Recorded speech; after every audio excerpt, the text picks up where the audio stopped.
حضرت عمر رضی اللہ تعالیٰ عنہ کے پاس ایک بندہ آیا اور اس نے اپنے بیٹے کو ہاتھ سے پکڑا ہوا ہے اور آ کر کے سامنے کھڑا کر دیا. کہا یا امیر المومنین ھذا الولد قد عقنی، کہ یہ میرا لڑکا ہے، یہ میری نافرمانی کرتا ہے. حضرت عمر رضی اللہ تعالیٰ نے اس کی طرف دیکھا اور غصے سے کہا اما تخاف اللہ فی حق والدک، ارے لڑکے آپ اللہ سے اپنے والد کے حق کے بارے میں نہیں ڈرتے؟ لوالد حق کذا وکذا وکذا، کوئی والد کا یہ حق بھی ہے، یہ بھی ہے، یہ بھی ہے، حق گنوا دیے.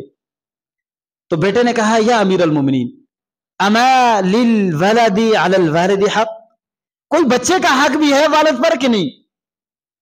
تو امیر المومنین نے فرمایا کہ ہاں ہے.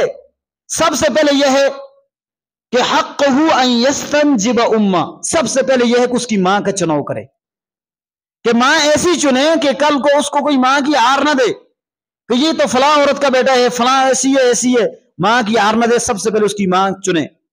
دوسرا یہ کہ وَيُحْسِنُ اسمہ، اس کا اچھا بہترین نام رکھے. اور تیسرا یہ کہ وَيُعَلِّمُهُ الْكِتَاب، اسے کتاب اللہ کی تعلیم دے. تو بچے نے کہا کہ یا امیر المومنین مستنجب ابی امی، میرے تو باپ نے میرے لیے اچھی ماں کا چناؤ نہیں کیا. ان ہذه سندیہ اشتراها ب400 درہم، اس نے تو بازار سے لونڈی خریدی تھی 400 درہم میں اور اس سے مجھے پیدا کیا ہے، اور لوگ مجھے ماں کی آڑ دیتے ہیں، اور پھر میرا نام بھی اچھا نہیں رکھا. قد سمانی جولا، ایک روایت میں تھا خفاشن، اس نے میرا نام جول رکھ دیا ہے. اور جول کہتے ہیں وہ پونڈ کو کہتے ہیں جو ہمارے جو گرمیوں میں آتا ہے، جو کالا سا ہوتا ہے، چونکہ وہ بھی کالے رنگ کا تھا تو اس کے ساتھ تشبیہ دے کر اس کا نام جول رکھ دیا. تو ایک روایت میں تھا خفاش، خفاش کہتے ہیں چمگادڑ کو، نام چمگادڑ رکھ دیا. اور پھر کہا کہ اس نے مجھے کتاب اللہ کی ایک سورت بھی نہیں سکھائی.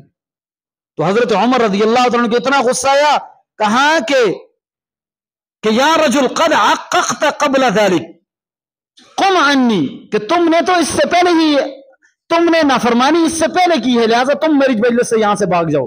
تمہارا اس بچے پر اب کوئی حق نہیں رہا ہے کہ یہ تمہاری عزت کرے. تو اس لیے قرآن کریم کی تعلیم نہ ہو تو پھر اس طرح کے واقعات دنیا میں پیش آتے ہیں.